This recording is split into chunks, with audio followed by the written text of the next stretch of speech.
you believe that we started recording right in the middle of 2020 with all of the COVID and lockdowns going on around us, unable to meet up? So like many a young gentleman, we turned to the internet for our entertainment. Tried to find a place where we could meet up and talk about the good, the bad, and that time that Stu saw a pelican on the canal.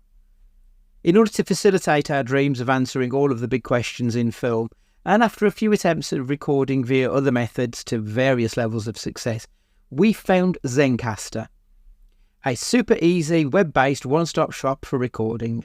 Log in and you're ready to record in a matter of seconds.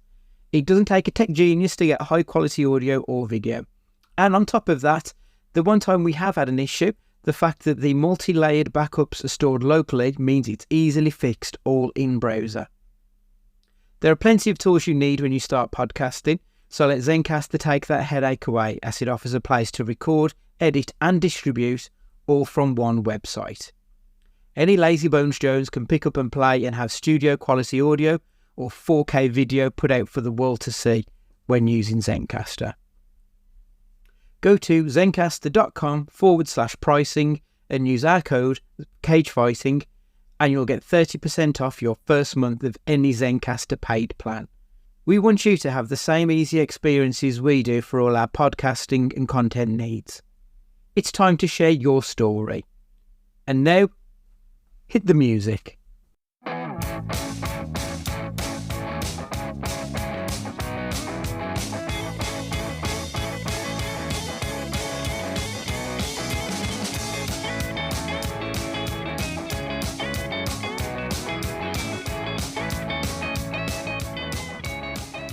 Hello and welcome to Cage Fighting. It's your main man Andy Gillard here. Hope everybody is keeping well right now.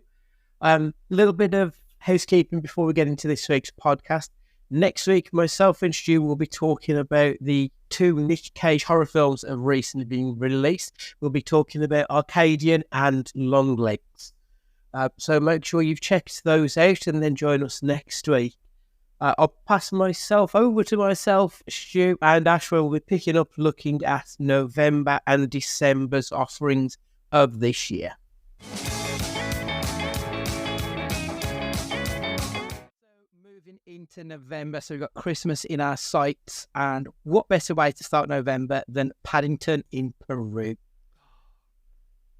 I will be devastated if this doesn't end up being like as good as either of the first two, because this has got the potential to be the perfect trilogy, where all three of them are just perfect films. Ash, Paddington, are you scared? Let's play a game. Let's play a game of Who's That Bitch, because I'm so angry Sally Hawkins isn't back. When that trailer came out, I was in Madrid, and in the square, in the town, the city square, and watching the trailer on my phone. I was like, "Who's that bitch? You're not Mrs. Brown. You're not Mrs. Brown. Who are you? Fuck you." So I'm scared that the original director's not back. Sally Hawkins isn't there. I want them to stick the landing and make it a good, but the best trilogy. I don't know. I mean, in fairness, I do really like Emily Mortimer. I think she's fantastic. So not a terrible choice to bring in as Mrs. Brown. But you can't just change Mrs. Brown. Like, we've had two films of Sally Hawkins. You can't just go, oh, she's just had a completely different person. It's like, no, we're not stupid. Come on now. Make it a sister. Make it like Mr. Brown's sister and she's not well or she's at home or whatever. We've got the Queen, who's going to be in Paddington, so Olivia Colman is going to be in it. So that's always nice to see Olivia in a film. Imelda Staunton, she's doing the voice of Aunt Lucy. Antonio Banderas is in it. Hugh Bonneville's returning. Julie Walters, Jim Broadbent. So it's all the faces that you want to see, bar the one, I suppose. The Doctor's not in it either, is he? No, that's a good point. But then again, if they're in Peru, no, it doesn't look like we're getting any of the Doctors in this one. But yeah, if he's in Peru, I suppose that sort of makes sense that he's not going to be there. Yeah, it is going to be directed by Dougal Wilson, which isn't a name that particularly I know a lot about. And looking at his filmography, he did Coldplay, Life in Technicolor. He's done 3, The Pony, whoever they are. John Lewis, The Journey, which is, it looks like he's an ad director rather than an ad and a music film. You're not filling me with confidence. Yeah, that's a bit worrying, isn't it? That is a bit worrying. Because like everything, look at his list: Lurpak, John Lewis, Red. He did. Oh, so he's done 1, 2, 3, 4. He's done 4 of the John Lewis adverts. This is where they've not told us, and it's a 10-minute short. And it's a little bit worrying to give someone this as their debut. Oh God! According to this, he's done nothing. He did an AT&T advertisement in 2019, and then nothing until now. That doesn't seem right. But didn't we have a film like this a few weeks ago where they'd done nothing before but adverts and it turned out to be great? Yeah, which one was it? There was one where it was like an ad direction. His first film ended up being something we quite enjoyed. I can't remember what it was, wasn't it? Yeah. Yeah, but there's a difference between a film that you've got no hopes for and the sequel to Paddington 2. Yeah, that is a point. Yeah, that is entirely fair. Stu, what are your thoughts on Paddington? Before we started talking about it, really high. Sorry. It's. I've lived through RoboCop 3. It sounds like it's going to be a car crash. Who knows? It could be magic again. It could be inspired. It could be say, they've seen this guy, they've seen what he could do with butter. What can he do with something else that's beloved and British? As Paddington. Is Lurpak even British? Who knows? Should be. No, I'm not looking forward to it now. I'd like to be wrong, but it doesn't inspire confidence at all. This doesn't. Yeah, it just sounds a little bit worrying, doesn't it? We'll move on. We've got a film with our boy Pedro Pascal and Paul Mescal, who I really like Paul Mescal. Gladiator 2 is going to be out in November. Like, I never thought in a million years we would get the sequel to Gladiator. It doesn't seem particularly needed.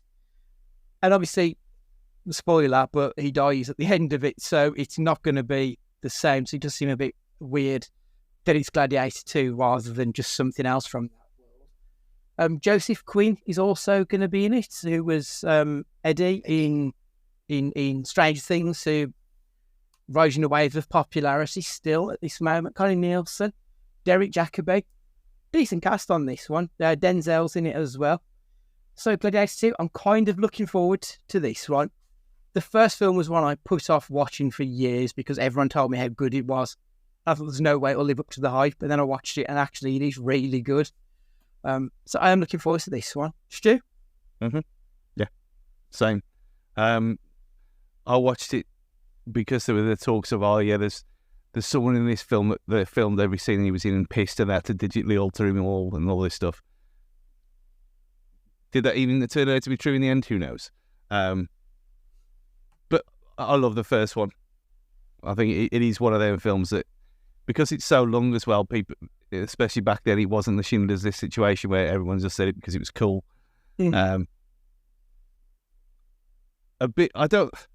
I'd still be amazed if it is called Gladiator 2 and not subtitled something else. A bit like what they did with Spartacus as well, where they change it and it was, I think, Blood and Sand or something like that. No, that was a Sony game. It might be the same. Yeah. But it feels like we haven't had one of these films in this kind of thing for a while. We had them for a while. We had like Troy. Yeah, we had Troy. We had Alexander. Didn't know where that came out. There's a glut of them all at once, and then it dried up again. Enough. Yeah. Give it a go. I just don't like it being called like you. I don't like being called Gladiator 2. It's so stupid. Yeah, calling a film 2 or 3 just seems very old-fashioned now, doesn't it? Like it's Venom: The Last Dance, not Venom 3. it does feel weird when it's just a straight 2 or 3 or 4. Yeah, it's very strange. Ash, thoughts on the original, thoughts on a sequel 24 years later? I love the first one, the original. Beautiful. I'm intrigued. Is Hans Zimmer coming back? Because the Gladiator score is probably one of the best. No, music by Harry Gregson Williams. It is Ridley Scott is going to be doing but yeah, it's not. It's who did the music on The Rock. So fine by me. And Metal Gear Solid 2. Oh, okay. Interesting. And the Tigger movie. Oh, wow. He's got a Yeah. He's got a long list of films on here. Deja Vu, did not like that film. The Number 23, didn't like that one. Gone Baby Gone, excellent movie. He has got a really good list actually looking at this. He did all of the Shreks as well. The good and the bad ones. I'm quite intrigued because if you go a bit further down the cast list, you've got British sitcom royalty in Matt Lucas and Tim McInerney. They do. Right, okay. Yeah, that's can expect to see their names on there. And Thingy is as well, isn't he? Rory McCann? York? Yes, it's the Hound. The Hound, yeah. Yeah. Hot Fuzz. Michael. Yeah, that's a cracking cast list actually looking at that, to be fair. Excellent. What was the next one on the list? Red One we get in November, which obviously is a Christmas film, so I don't know why we get it a month before. This might be the last of Dwayne Johnson's shit films, because we've got another film coming up and then we'll be moving on to him doing some proper work in an A24 film. So Red One is the Santa film with J.K. Simmons, a Santa Claus who goes missing, I think, and it's him and Chris Evans. The trailer was released the other day. You know how everything that is done by Disney now, it just looks like it's done in front of the volume? This looks like it's just been done in front of the volume. There's no depth to any of it. It looks really shallow. It looks really flat and lifeless and bland, and like we've had So it it's with shit. So it's a Christmas film then? A day. They're all the same.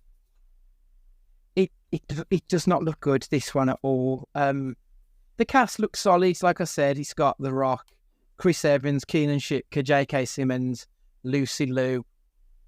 That's a solid enough cast, but it looks like it's going to be a bit more Red Notice than it is Good. The better Christmas one. Red Notice is great. I said this Not before. right though, is it? Because Yes, it's fun. what happened in it? We can't leave the spoilers. Yeah. And it's fucking 3 years old. We can't be spoiling films with twists in them. That's the rules. What twist? Nothing happens in that film, and it's instantly forgettable. Just boring as shit. The Rock wrote a film that he can get off with Gal Gadot. It was fine at the time, but it's just within hours I'd forgot what had happened in it because it's that kind of Netflix nonsense. It's like the 99% of Netflix films, not the 1% of goods that we get. And this looks like it's going to be part of the 1%. Yeah, but if you mark it down as a Christmas nonsense film and just enjoy it for what it is. Look who else, like Bonnie Hunt and Christopher Hyde Jew in fucking Tormund Giantsbane. It's going to be nonsense. And if it's as long as it's after Remembrance Sunday, then that's Christmas anyway. 15th of November. Oh, perfect. There we are. That's when the decorations will be up here. So, fully in this. But you're a little bit obsessed with this stuff. Who, if you go back to the start of this podcast, who refused to even have a tree in the house, and now look what you did. Now look at you. You're obsessed with the Netflix cinematic universe. You watch them all, like I have, and we have. I haven't seen all of them. I've seen some of them, and they are terrible. Have we got any more of them this year? I never even checked. I haven't checked, to be honest. I assume there will be. The world of Moldova needs to be explored again. Is that the one with Vanessa Hudgens or the one with Rose McIver? Yeah, the MacGyver one. Let's have a quick. Because Rose McIver she was pregnant. I don't know if she's had the baby yet, so she might be a little bit busy. Hang on, she's from New Zealand? Yeah. I never knew that. But you watched all of those American? You watched all the... you watched the stuff with iZombie with our boy and all the outtakes and stuff. I've never seen the outtakes, to be fair. Oh, it looks like they could make a show about the outtakes. How much of pissing about seems to have happened on that show. Oh, wow, okay. I need to see a clip. I need to hear her actual accent because I've only ever heard her doing American. Because she's also in Ghosts at the moment, which is brilliant. Like a really good version of the British one. It's like when you watch behind the scenes stuff for the boys and you got him dressed up as Homelander and he's a Kiwi as well. Yeah, I've heard Anthony Starr's actual accent. It doesn't look like we're getting any more of the Christmas Prince films, or at least not this year. And there's nothing for Vanessa Hudgens. I wonder if we'll be getting anything from Melissa Joan Hart this year. That's the only one I've got any time for, is the Clarissa Explains It All universe. Sabrina Teenage Witch. And the Tom Parry ones for Prime. Oh, yeah, I really liked both of those, isn't it? I can't remember what they're called, but they were enjoyable. Yeah, but I do like Tom Parry. He's a local boy, he's a Wolves fan. It's hard not to, isn't it? See, actually, you should see the amount of times that we do just finish each other's sentences in group chats now. And so it was just, he's gone from hive mind to hive body at some point, and it's like too far. I'm guessing the reason we're not getting any Melissa Joan Hart work is because she's currently acting, producing the Clarissa Explains It All reboot. Huh? So there you go. I'll be interested in that one. Don't know when that's out though. Yeah, excellent. Yeah, so moving on. Wicked is also going to be out in November. Now, when I looked, the title of this is just Wicked. So the trailer doesn't show anybody singing, and it's not Wicked Part 1, even though we know it's Part 1 of a 2-part series. So they're making 2 of the mistakes that so many other films have made over the last few years. I'm really worried this film is going to stink. Ariana Grande is going to fucking butcher the role, and people are just going to hate it. I mean, not having Jungle is Massive as the subtitle is a huge mistake. But I didn't know it was 2-part. I had no idea. I'm almost certain that it's going to. That's what it was booked as, was going to be a 2-part film. Yeah, I know. We talked about it before in here, but like you said, it could be like the Spider-Verse 2 situation again, where I didn't even know that was a 2-parter because I avoided everything. And then I was like, how is this going to be wrapped up? And it obviously wasn't. Yeah. This has happened. Who told me this? Someone told me once when they went to see Evita and didn't realise it was a musical. The Madonna film. I remember. I remember when I was working the Sweeney Todd films, and the amount of people that would sit there for 10 minutes and come out, oh, this is fucking shit, it's a musical. Yeah, no fucking shit. Get back in there. So this is you channeling your... Sorry, Stu. I was saying he's channeling it. He's in a film starring role there, as pushing people back into a cinema. The thing is, with Sweeney Todd, Sweeney Todd only exists as a musical, doesn't it, as far as I'm aware? I think so, yeah. So how would you not know that Sweeney Todd is a fucking musical? I mean, Wicked I can sort of understand because there is a book that precedes the musical. It's fucking shit. Like, it's the drabbest fucking book I've ever read. It was a proper drag to get through it. But yeah, so the fact that they haven't called it Wicked Part 1, or we'll call it Act 1. Yeah. It's a play. Yeah, that's fine. And they're avoiding the music, or they're avoiding singing in the trailers. when that's two things that people have complained about quite a lot over the last couple of years, musicals not being advertised as musicals and multiple part films not being advertised as multiple part films. I am a little bit worried about these. Plus, I don't think Ariana Grande's got a good enough voice to play Glinda. We'll see, I suppose, on that one. Stu, I presume you don't know a lot about the musical, do you, Stu? No, and I did watch this. I watched the trailer for it, knowing that it is a musical, and I was intrigued. When we talked about it last time, the whole Hamilton thing, I didn't think I'd like that. Watching a stage show being filmed, and that surprised me completely. So watching something like this that I've no real interest in, at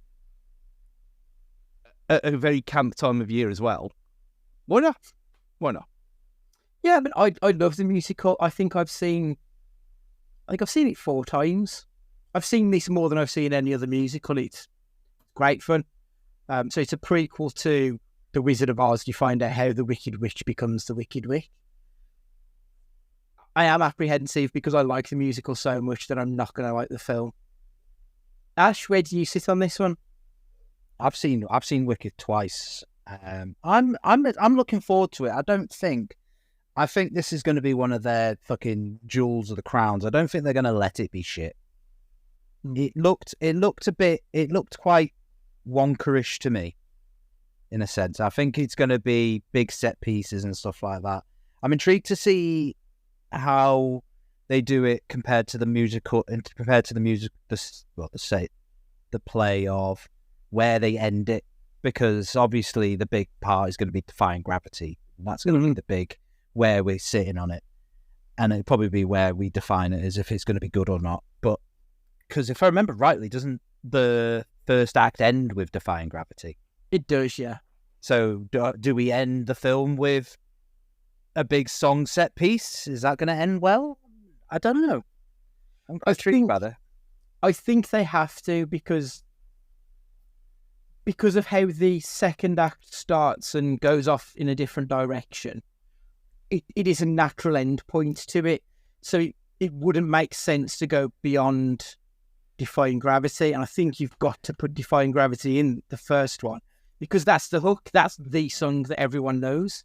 I can just imagine the common knuckle dragger bringing their kids for a film, and they're sat there through an hour and a half to 2 hours of film, and then Defying Gravity comes on and goes, the big key at the end and the big drawl, and then just boom, and then it goes, part 2 coming soon. The rage will be unfathomable if it ends with 4 or 5 minute song piece and then just boom, end. But it is almost like a curtain kind of down kind of situation, though. I mean, that would be cool as fuck if they actually did that, and the people with their kids are sitting next to Andy, because we all know that this is going to happen. Oh. Especially, but I kind of like that idea because it is based on a stage show, being Act 1. That would make a lot of sense. Maybe after testing, they do it like they did with June. Because I didn't know it at first. That was never advertised as June Part 1. Yeah. And then when it comes to title cards, it had it on there, and that's the first time I knew about that one as well. I was livid. So ended up in November, we've got Moana 2. The trailer came on the other day, and I immediately softened to it. I thought, when I heard about it, I thought, we don't need it, I don't want it. And then the trailer came on, and I thought, no, I'm back. Yeah, you've clawed me back in immediately on this one. Ash, I know you love the first one. Are you excited, trepidatious, angry? As soon as they announced the cartoon is coming back for number 2, and I'm not fussed on the live action. That's just another fucking Dwayne Johnson circle jerk. But I don't mind him coming back as Moana in the cartoon. I was on board anyway. Then I saw the trailer, and I was excited. And then they showed, and they reverted course, and they finally put the fucking pig on the boat for her next journey. You bastards. The amount of fucking promo that pig got in that first film, and they didn't bother to put him on the boat, and they put that stupid ass chicken. and then the joke that that Maui makes at the end was fucking superb. And I was like, yep, I'm ready. Get me to November. Get me there. Yeah. Stu, thoughts? Have you seen the trailer yet, Stu, actually? No. Or are you avoiding it? Obviously not. It's the first animated trailer I think I've ever done the technique to. I mean, Moana is still the best looking animated thing I've ever seen, ever. It's ridiculous. Yeah, the 4K water scenes are just incredible, aren't they? Yeah. And now that they've got all the HDR stuff and everything on there as well, if you do, well, which is now gone because of the Disney Plus situation I found myself in, it was genuinely stunning watching it again in 4K. I'm imagining it's going to look even better. There's no doubt. I mean, we've got to look at midnight or something like that, so there's no annoying kids around. We're going to have to do something. Because they can't ruin this for us. They just can't. Imagine if they did a midnight show in a Moana 2. Oh. That'd be excellent. I'd be there. They should do a double bill. They should start the other one at like 10 o'clock and then just roll straight through into Moana 2. That'd be, what a night that would be. So if Cineworld listens to us, I mean, we should do that actually. That should have tagged them in it. And our ideas to save cinema episode. Here's your examples for free. Putting Moana 2 at midnight for adults only would be a good one. Yeah, absolutely. It'd be a packed house, I reckon. Right, so moving straight into December, I don't actually have any Christmas films on the list. There was nothing on the list on IMDb of like UK releases that was coming out. It kind of feels like Christmas films don't really exist in the cinema anymore. I mean, I know we've got Terrifier 3, which I think is out in December, and that's going to be Christmassy. But it feels like the traditional Christmas film is very much a Netflix thing rather than a big screen thing now, doesn't it? I mean, we had... Don't say Last Christmas.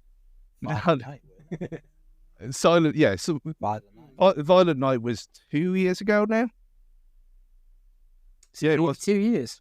Yeah, because I watched it on telly last year. Yes, it is 2 years ago. Last Christmas was obviously about 4 years ago now at this point. What a night that was. But yeah, it's few and far between. Actually, have you not put... Was there not a sequel to that Thanksgiving thing this year? I don't know. I didn't like that. I know they are doing a Thanksgiving sequel, allegedly. But Oh, go on. I enjoyed that. Yeah. It was just so obviously set up to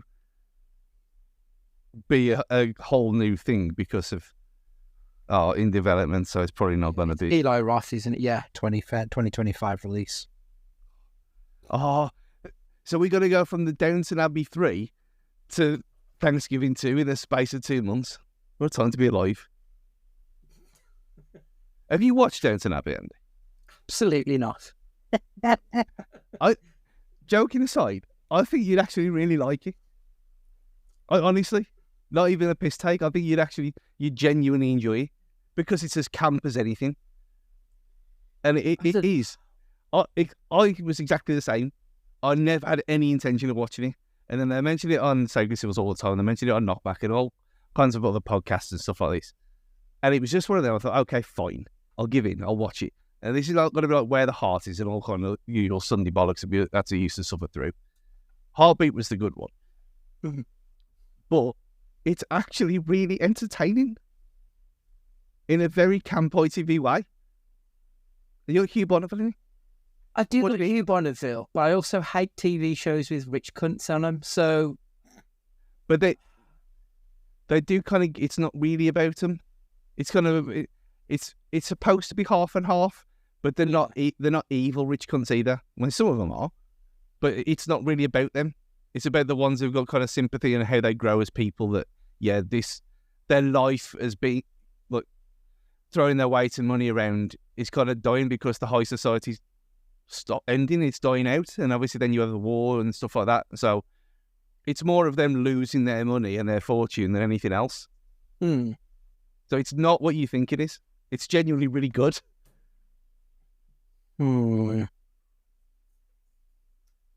I don't think I'll ever watch it. Julian Fellows seems a bit like a smug prick as well, so that sort of goes against it. I'm never going to watch it, I'll be honest with you, Stu. It might be the best thing ever, but yeah, not for me. Where were we? Oh yeah, December. So yeah, we're getting Thanksgiving allegedly next year. I didn't particularly like it, but that'll be a November release, I assume then, because that's when Thanksgiving is, isn't it? Is it like the third Thursday of November, is it? Yeah, I think so. Yeah. So into December, we've got more Lord of the Rings. I'm probably going to butcher this. The War for Rohirrim. Is that how it's pronounced? Rohirrim. Is that not what I said? Rohirrim sounds like something from June 3. So this is an animated film. And I thought the animation in this looks quite good. I assume The War for that place is a book. Is that the name of the book? No, I think it's based in Lord of the Rings. It's just in the Lord of the Rings, isn't it? The Battle of Rohirrim. Yeah, because it's a prequel to. It's obviously years before what happens in second one. It's canon anyway. It's not made up. It's about 200 years before, isn't it? I think. Yeah, that's why you've only got one character in it that you'd know of. Right, which one's that? From a voice actor point of view, it's the one who I never remember a name of. Not Evangeline Lilly. No. You love her as well. Fucking hate her. Isn't she retiring as well? She did retire. Yeah, she did. Randorotto. Yeah, that's the one. She did retire, then she came back. That's unfortunate. She retired. I'm sure she retired after Lost. No, because she did all that MCU shit as well, didn't she? So I'm sure she's retired within the last 12 months. Whether it's like because people don't want to work with her because apparently she's a twat. I don't know. Whether it's like a forced retirement rather than her choice. Before we go any further, I've just had a quick look. We have got some amazing stuff. It's not on the cinema, but Athena Saves Christmas in 23rd of November, starring Glenn Plummer and Cuba Gooding Jr. What the fuck? A joint custody Christmas. That's on Boxing Day. No, on Christmas Eve, sorry, with our friend Eric Roberts, of course. He's probably working on Boxing Night's film of the year. The Man with the Bag. Unknown release date for Prime. Alan Richardson and Arnie. Do you like Alan Richardson? So, there's some... You and me and one Mr. Grinch. Oh, that's not going to be good to see. So we have got... There is a Netflix one, though. That Christmas. Brian Cox, Bill Nighy, Fiona Shaw, Jodie Whittaker, Catherine Parkinson, Gus Kahn. I mean, that's a hell of a cast. I mean, claymation as well, by the looks of it. Is it claymation or maybe animation? I can't tell from the image. So that there is... We have still got our stuff coming. It's just not... Maybe we're too early. We peaked too soon. Talking about Christmas in 27 degree heat. Oh, Santa's Cousin, of course, coming to... not yet released, again starring Eric Roberts. So 2 Christmas films. Absolutely ridiculous, that is. Also in December, we've got Craven the Hunter, which we spoke about the other week, Stu. Ash, they pushed Craven the Hunter back because the studios are so certain people are going to want to see this more than once that Christmas will be the time that they will get repeat viewers. So this is going to be the end of the Sony Spider-Verse because, I mean, Madam Web didn't particularly work. As much as I enjoyed it, people didn't.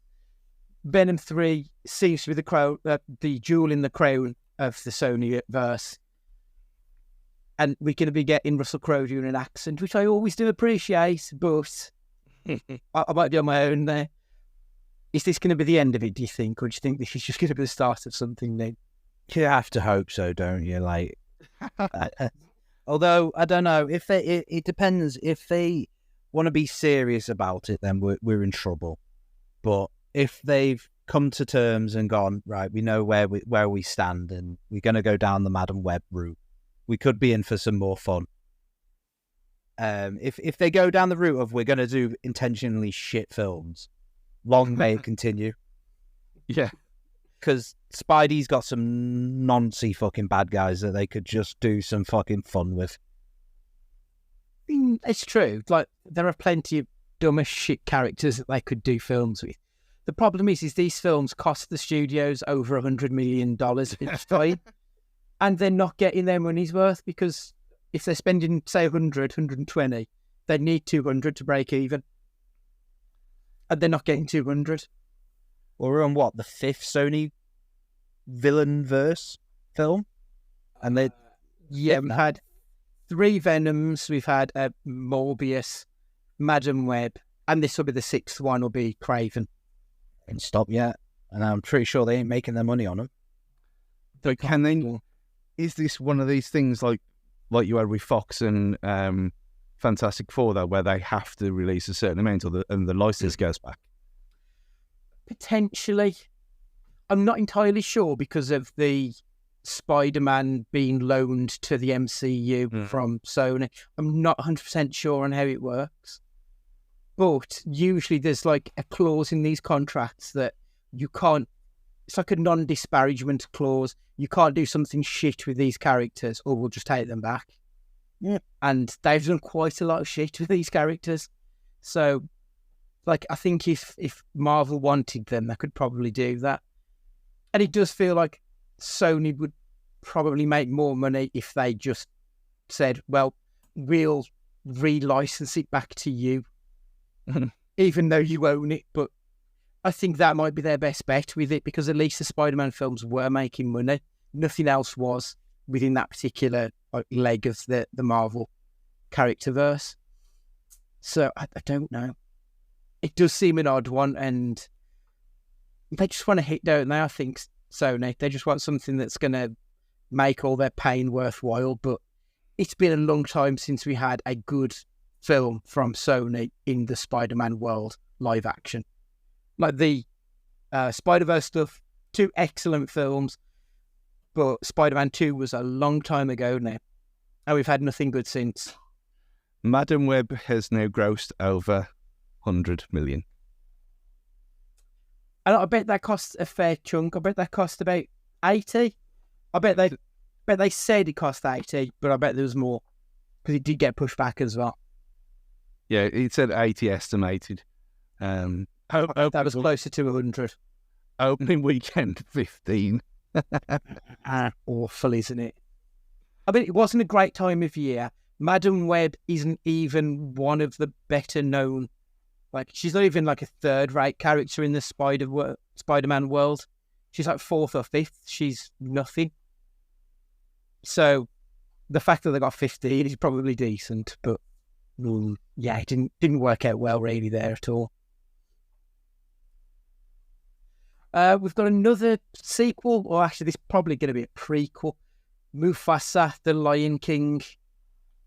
I didn't like The Lion King remake. I don't know why we're doing this. Just leave it at this point. I mean, it's Barry Jenkins who's directing, who is a tremendous director, but I don't want it. Ash? No. I was so sad when I watched that thing, whatever it was. Like, I enjoyed The Jungle Book for what they did for that. That was fun. Mm-hmm. But they also had a human to work off, so you can kind of see where they were going with. But this is just animals, and then they just went, no, we're not going to change a single thing. We're just going to go and just make it beat for beat. And it's just, no.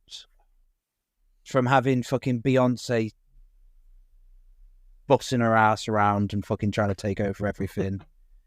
Fucking, what's his face trying to redo Rowan Atkinson? Who was it that did Zazu? John Oliver. Yeah, fuck him. I like John Oliver. I like John Oliver, but not when you're doing fucking Rowan Atkinson Zazu. Yeah. No, get fucked. The only redeeming feature for them films was Timon and Pumbaa. Seth Rogen Bill Hader, was it, who did? No, I remember. I think it was. It's the camp guy. I can't think of his name. Camp lad. Billy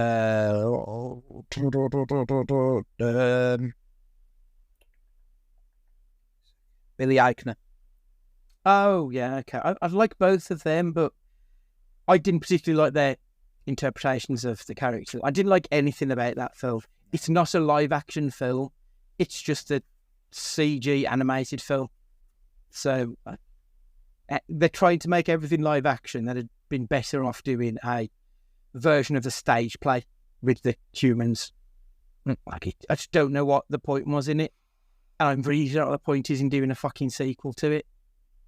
Stu, are you looking forward to this one? No. I'm not watching it either. I don't care. I've got no interest. Again, one of the best convert 3D films from an old thing is The Lion King 3D. It is amazing. It makes it look brand new. And it's one of the reasons why I've got my projector is a 3D one, and I've got the glasses and everything.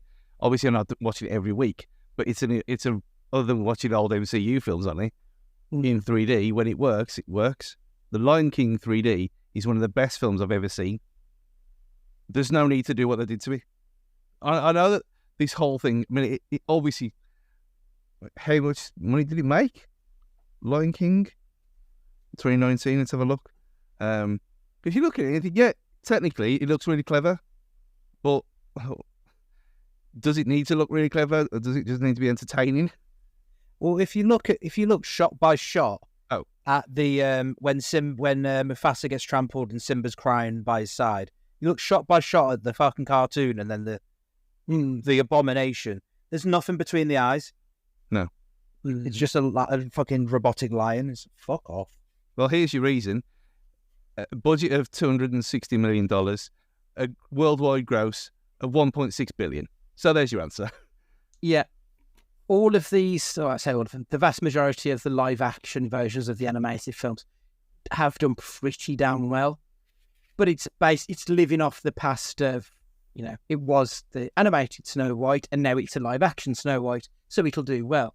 We had Sleeping Beauty, and the two versions of that.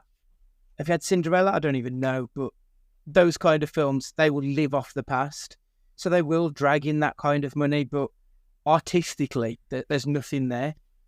And yeah, you are right, Ash. Like, you're looking at a lion reacting to a death. A lion's not going to make any reaction because it's a fucking lion. Well, it's pointless. So I really don't like these films. At least if you're going to have the live action versions of it, have it live action. This isn't live action. This is just more animation. Yeah. Yeah. They won't get my patronage. Hashtag not a penny more. So the final one in December, it's more CG nonsense, but this one might be a good one. Sonic 3. I wonder if this might be where they end it. I don't know, maybe. Like, we've had a good run with it. Do you think they'll keep going and we'll get 4, 5, 6? I honestly don't know. I wouldn't be disappointed. I think they've got enough story that they could go as far as they want. Did any of you watch the Knuckles show? Yes. Not yet, no. It was all right. Yeah, it's fun. And I think if they could tie down Keanu Reeves, he could get a Shadow spin-off. Could do whatever. I mean, the fact that Andy said they could run with it and it was completely unironic. I think that's the big question there. If they can tie Keanu down, if they can tie Jim Carrey down, I think they'll carry on doing it as long as they want to do it. I mean, so I was going to touch on Jim Carrey. I was going to make a point of Jim Carrey because after Sonic 2, he did say that he was going to retire from acting, unless something pulls him back into it. So Sonic 3 was the thing that pulled him back to do one more role. I don't know if he's got the legs for it after Sonic 3, because it feels like he's quite happy to call it a day, So I don't know if they will be able to call on Jim Carrey again after this one. I just don't know. I mean, it would be amazing if he retired from everything other than Sonic films. It would, wouldn't it? What a way to go out. Yeah, just call it a day with just Sonic to keep your retirement fund topped up. But then, like, the animated series has been very hit and miss. I've seen some of the older ones and they're terrible because there's no storyline to Sonic. Even in the games, it's literally Robotnik kidnaps animals and he frees them. And it's a very basic storyline. It's not like... Well, I suppose Mario's quite similar, really, isn't it? He's just rescuing a silly binty who keeps getting kidnapped every other week. Like, there's not a lot to it, so they do need to inject a little bit of story into it to make it something else. I wouldn't be disappointed if it continued, but at the same time, I wouldn't be surprised if they called it a day at a trilogy and then looked at something else in the Sega-verse. A Boy and His Blob or something like that, maybe. Or Space Station 5, or whatever it was called. Echo the Dolphin. Well, we don't need to talk about dolphins, do we? When you talk about silly bins getting captured, did you see the new Zelda trailer? Very off topic, but yeah. You play as Zelda because Link disappears. Oh, wow, okay. And it's like top down. Like the traditional Nintendo, Super Nintendo version. Yeah, but obviously like the what was it? Was it Link's Awakening? The Game Boy one no. Link to the Past? The Game Boy one that they updated a few years ago. Oh, that was Awakening, wasn't it, I think? Yeah, it was Awakening, yeah. Game Boy Advance update. Yeah, it looks like that. But you can craft and create things, which is instantly turned me off from it because I don't like that kind of stuff. So it seems a bit like the second new Zelda from the Tears of the Kingdom one, whatever that was called. Well, I thought, I ain't building shit. Breath of the Kingdom, wasn't it? Yeah, I ain't playing it. No, Breath of the Wild, wasn't it? I think that was the first one. Oh, what? No, so what was the other one? There it is. It is. Tears of the Kingdom? That rings a bell. Yeah, Tears of the Kingdom, that's the one. Yeah, there was too much crafting and stuff in that, but this one, like, you can make boxes and things to climb up stuff, and it just seems like that, but top down, and you play as Zelda, which is different, I suppose. Okay. And I assume that's going to be Switch then as well, isn't it? Yeah. Okay, excellent. That does sound quite interesting. I can't find it on Google. You'll have to send me a link to that later on. I'm intrigued about that one. So yeah, Sonic 3, Stu, again at Christmas time. Keanu Reeves is in as Shadow. Perfect. I mean, the other two have been great, haven't they? Yeah. They've got, again, every time we talk about it, they've got no right being as good as they are. And Sonic is a stupid character, as we've said many times. But they just work. They manage to get something out of nothing. Like you said, there's no story to them games. Even Sonic Adventure, which is a bit creepy. Well, Sonic 2006 more than anything else. A bit creepy with the whole romance with a human girl kind of situation going on there. Which I wouldn't be surprised if they went, like, kind of hinted at that at some point, just as a little nod to the fans. But yeah, the first two were great, and I watched them both multiple times. And I haven't even done that with Mutant Mayhem. So, Sonic 3, bring it on. Yeah. I mean, Kristen Ritter's in this, and they haven't named what her character is. So I'm wondering if she might be, like, the human love interest. Because they've named everybody else, but her and Jenny Slate don't have character names. So I've not been cast as Amy yet. That's what I was thinking. Maybe one of them will be Amy and one will be the human woman who he falls in love with. So, Ash, the first two films. Yeah, all over it. Superb. I was enjoying 2, and then Sonic does the worst joke, and I was yeah. Oh, it was never getting lower than a 9 out of 10. I do love Ben Schwartz. Yeah. Excellent. So that's everything that I've got on my list for the next 6 months. Ash, is there anything on that we've touched on that particularly stands out for you that you're looking forward to, especially? Was that was or what hasn't? Has or hasn't? That you are looking forward to that we've spoke about. Anything? Oh, that we. No, I meant that we have, because there's two that we haven't mentioned. What are they? There's the Haven't. The Heretic. Oh, the yeah. A24 film with Hugh Grant. The Trailer dropped. Yes, the D in Our World, which was the 26th of June. Yeah. You like Hugh Grant, and I do like A24, so yeah. That does look good fun. And I'm surprised you didn't mention it, but Nosferatu. 1st of January next year. That's why I haven't mentioned it. Oh, well, fuck me. Yeah.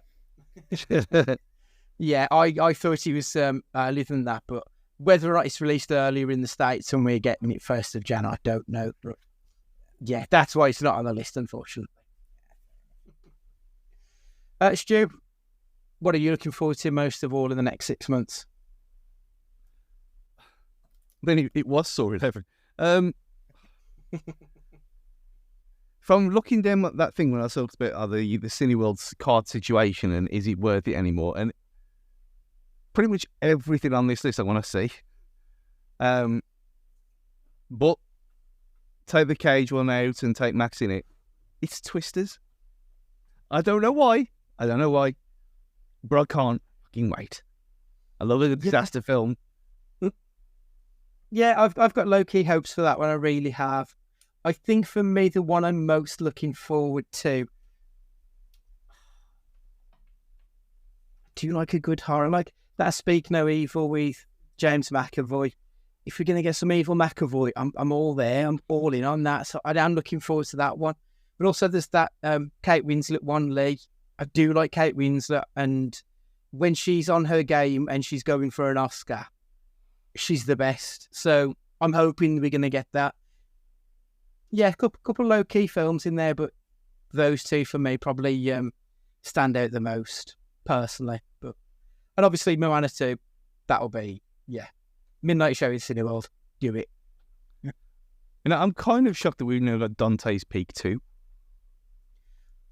I mean, we are like slowly getting some of these old films going back through, so I wouldn't be massively surprised if they went back and did some of these disaster movies, like either remake them or give us a sequel to it years later. Armageddon 2. Yeah, the Deep Impact 2 comes out the week after. Oh. Super. Right, okay. We'll leave this episode there then for this week. Please make sure you subscribe wherever podcast you listen to us on.